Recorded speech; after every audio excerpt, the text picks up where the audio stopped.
আমার বাবা দেখো না, আমার তো কোনো কথাই শুনছে না।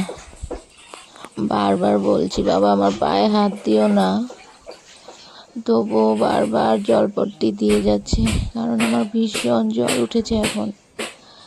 বাবাকে না বললে বাবা বকে দেয় আমাকে। দেখো না কখন থেকে জলপট্টি দিয়েই যাচ্ছে, কোনো কথাই শুনছে না। জানি না আমার পাপ হবে কি না।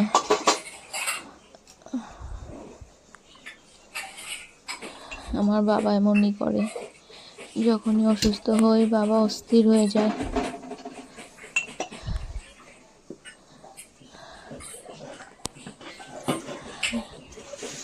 কিছু ভালো লাগছে না গো, কবে যে সুস্থ হব কিছু ভালো লাগছে না। ঠামি দেখেই কেঁদে দিয়েছে আমাকে দেখেই ঠামি কেঁদে দিয়েছে।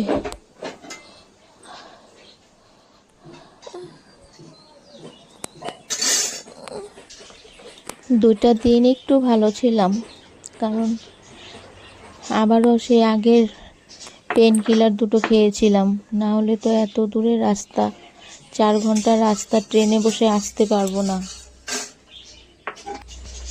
কালকে ট্রেনেও মোটামুটি ভালোই ছিলাম, কিন্তু ট্রেনে অতিরিক্ত হাওয়া লেগেছে। আমি কিন্তু জানালা বন্ধ করে দিয়েছি, ফ্যান বন্ধ করে দিয়েছিলাম, চাদর গায়ে দিয়ে এসেছি, তারপরেও এত হাওয়া লেগেছে। ট্রেনের হাওয়া তো লাগবেই, সে তুমি যতই যা করো।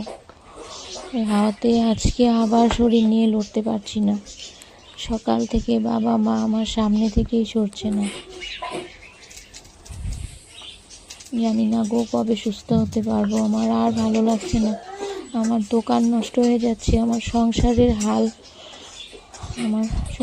হাল কি হয়ে যাচ্ছে আমি নিজে কিছু জানি না।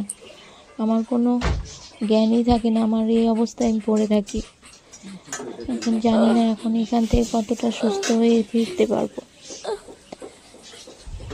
প্লিজ তোমরা প্রে করো গো বন্ধুরা সবাই, প্লিজ তোমরা প্রে করো।